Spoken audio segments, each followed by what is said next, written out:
welcome to my channel. I'm Tiffany, a retired librarian turned homeschool mom.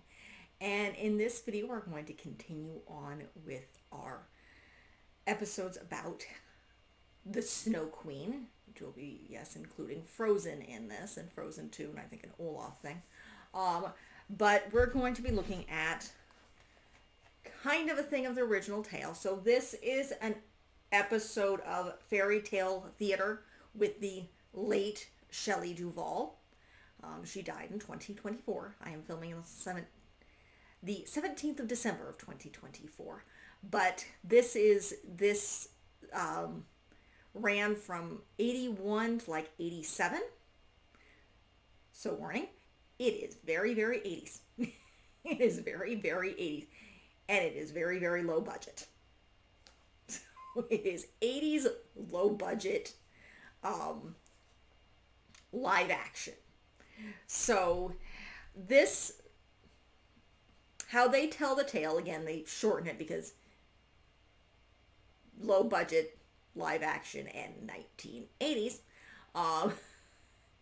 where the story they tell of the Snow Queen is, it starts off where they're using a magician. Now, depending on the tale, some use a sorcerer, some use the devil. I think the original uses Satan because Hans Christian Andersen was very, very religious. But the first part of this is he's created, in this version, he is looking down on Earth looking for mischief, as opposed to creating the mirror and having it break and shatter all around the Earth. So he looks down and sees two friends, Kai and Gerda, who, now in the tale, they are small children. Yes, at the very end, they are adults and children at heart, but in the original tale, they are small children.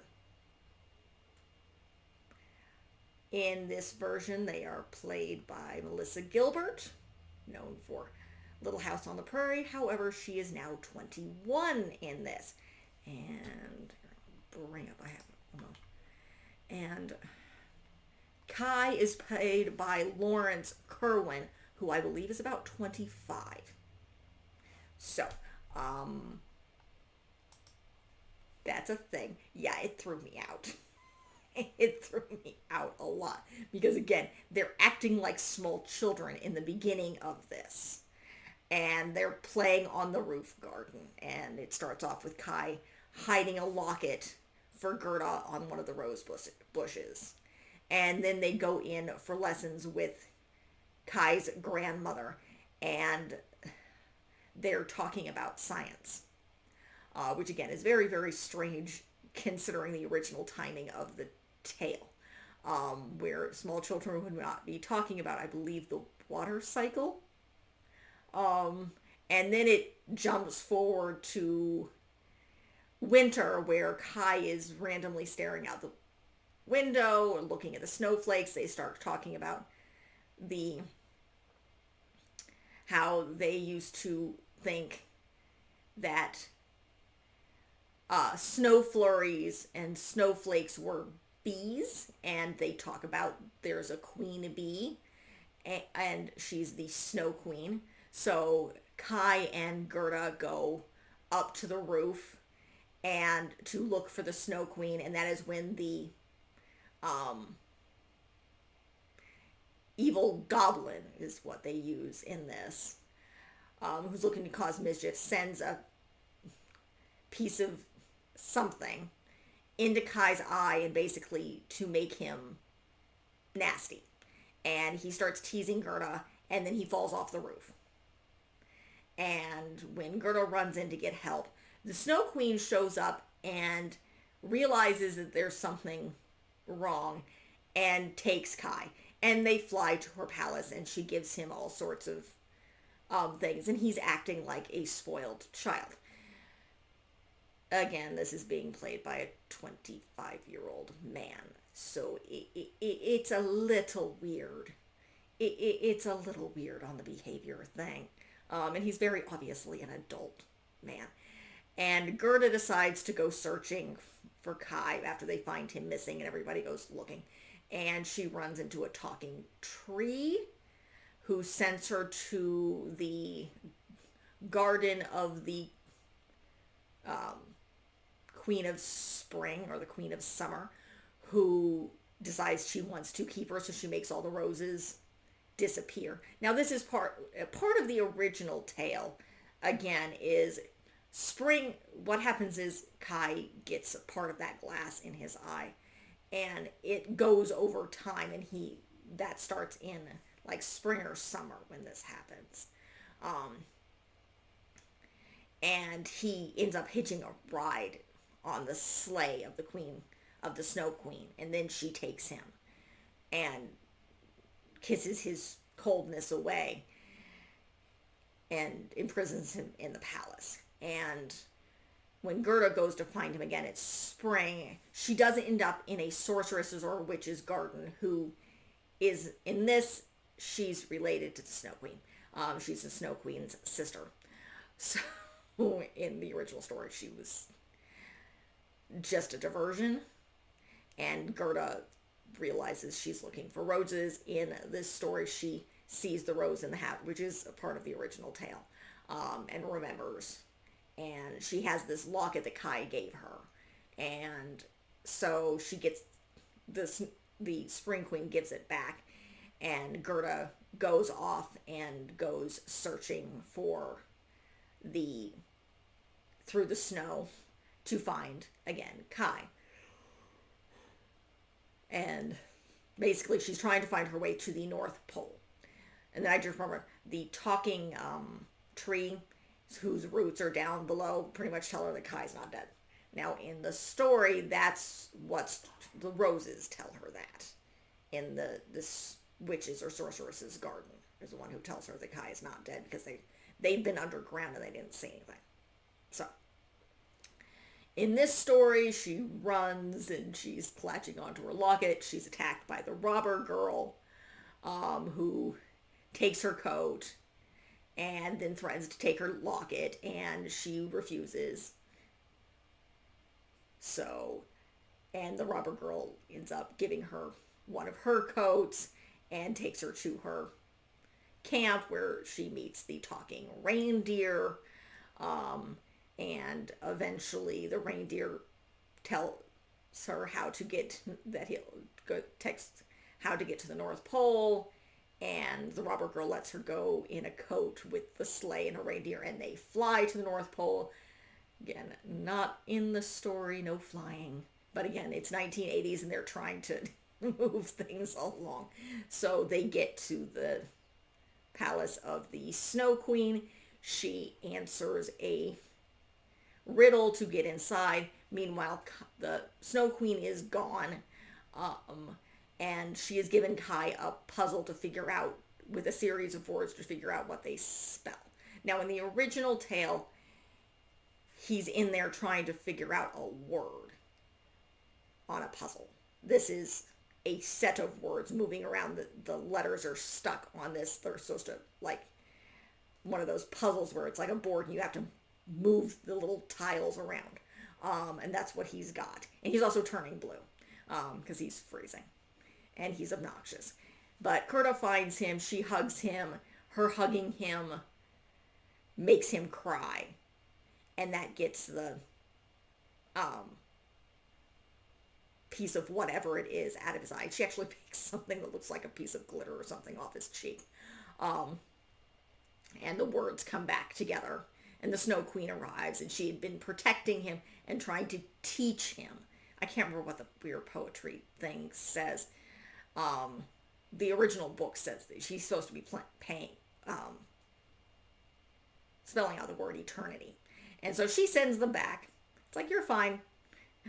You've learned the power of love, because he's no longer blue. And he's been kind of rescued. So,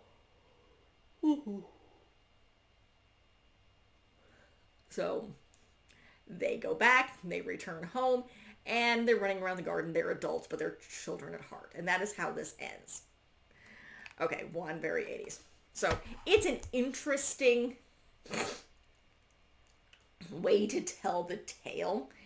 It's certainly kind of funny, but as an adult who's read through at least two versions of this tale, and then I have a animated version in my head. But again, Kai and Gerda are children being seen them being played by the red-haired Melissa Gilbert and a blonde-haired, what's his name here? Lawrence Kerwin. It's a little weird because again, this is a Scandinavian tale. It's very unlikely that Gerda would have red hair. Little again, they were 21 and about 25 when in this tale. They are very much considered children. Not really even. I don't know if they're even really adolescents. They may be adolescents. I would think they were like preteens or something, but they were not teenagers. And they certainly were not talking about modern science, which again it's very, very interesting, but it's also very, very 80s. This is very 80s. So, and the clothing is reminiscent of the time. So it's an interesting tale, an interesting way to tell the tale. It's obviously shortened. As homeschoolers, if you are looking to talk about watching different versions of the Snow Queen and how it's been presented, because it has been presented multiple times, this is a good thing to watch because this is one of the various fairy tales. I will be doing fairy tale theater throughout this coming year because it is one of the things I can access through the library for various different versions. So, and I think this specific one has Thumbelina. I don't know what I may be watching her Thumbelina version now and recording it, and then it will come out much later. But this specific one that I got from the library has the Emperor's New Clothes, the Nightingale, the Snow Queen, and Thumbelina on this. So I believe this is specifically Hans Christian Andersen. So these are the tales from him that they put into a collection. So again, I was brought out of it because of the adults. And because at least I'm very much aware of Melissa Gilbert. Not that I watched the Little House on the Prairie, though I am thoroughly aware of it. It existed. I am definitely aware of Melissa Gilbert because she's done a lot of like Lifetime and Hallmark movies as an adult. That's primarily what she does. I am far more aware of her adoptive sister, Sarah Gilbert, if you guys remember, with Roseanne. Yes, they're two related, at least family-wise, not genetically, but nonetheless, it was just kind of, and again, they were adults, but it's an interesting tale to put it, because again, they cut out the Ravens, they cut out the Prince and Princess, which are kind of in the middle. They cut out the entire Robber Girls family because budget concerns. This is very low budget. But if you're also looking, if you're studying particularly for the older kids, theater and old film, because it is filmed almost very much like you would a play. So that is how the sets are designed. And that is what it's designed to look like. Very similar if you go back and review a couple years ago, I did the 3 versions they have of Roger and Hammerstein's Cinderella, which was made for television. And again, it's specifically designed to look like a play. Things are not meant to look real. That is not how the presentation is meant to be. So that's kind of how this is. So if you, and again, this is also very similar to television, live action television of the times. They didn't really go on location. This was, again, very, very low budget. So they didn't really go on location back then unless you were going to we're talking major films. And even then, they did a lot of things on the Hollywood backlots, and most everything was filmed in California.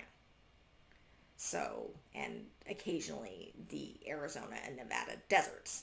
and Las Vegas, because they kind of stuck close to Hollywood because it was cheaper.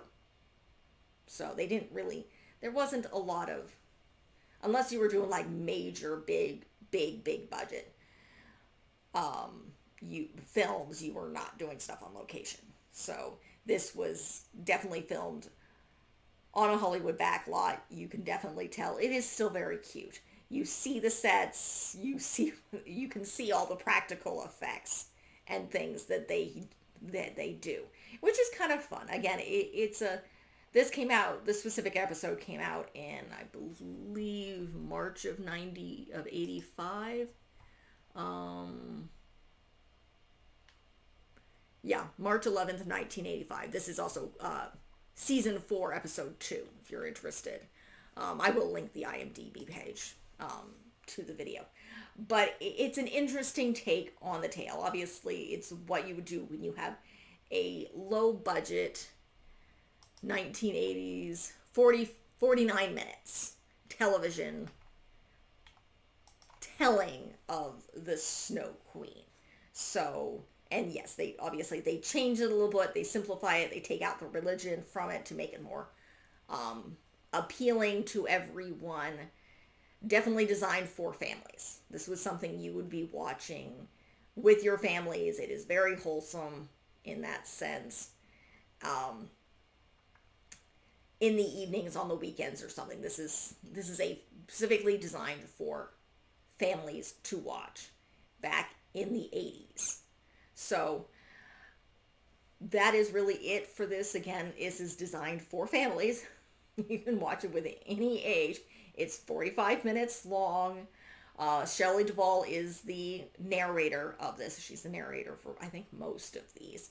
So if you're homeschoolers, if you're looking for different forms of the Snow Queen, or if you're looking at 80s television, that's fantasy television that's done on sets that it does very much resemble what it would look like if it was done live as a play on stage. This is great to look at, and it is enjoyable. It's fun. It's quirky. It's the 80s. It's the 80s. So that is it for this review. If you like what you see, be sure to like and subscribe. I am going to be covering fairy tales all of 2025. So if you would like to come and escape with me, come and join me. We will be covering The Lion King next month because it's Black History Month, and that's what I've got. I already covered The Princess and the Frog. I'm covering all the Disney princesses. My daughter is obsessed with Disney princesses. I will be covering Cinderella again. If you want kind of the originals, I've covered those already. I've also covered Beauty and the Beast, so I'm not going to be recovering them. I'm probably going to be looking at Anastasia, Thumbelina, and Odette, why those are not a part of Disney canon. They were not actually made by Disney. They are now owned by Disney because Disney acquired them. So I will probably be covering those. So those will be done near the end of the year, though. Otherwise, I am covering, and I already covered Tiana. I did The Princess and the Frog. I did it for Black History Month. I think not 2024, probably in 2023. So we're going to be doing The Lion King instead, along with African tales, African fairy tales. So otherwise, then we'll be covering Brave with Merida. I think I'm covering The Little Mermaid, another Hans Christian Andersen tale. We're probably going back to the Fairy Tale Theater for that. So in April, and then we'll be moving on. I'm sure I'm covering, I may cover Raya and the Last Dragon. I need to look into that. I have not seen that yet. And she is she is actually considered part of the Disney princess canon. So she is part of the brand. Obviously, Anna and Elsa of Frozen are not exactly. They showed up in Wreck-It Ralph, I think. Yes, they did.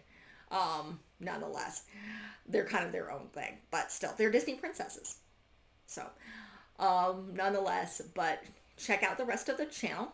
I do have a lot of stuff, but also, if you like, join me to an escape into fairy tale land for 2025.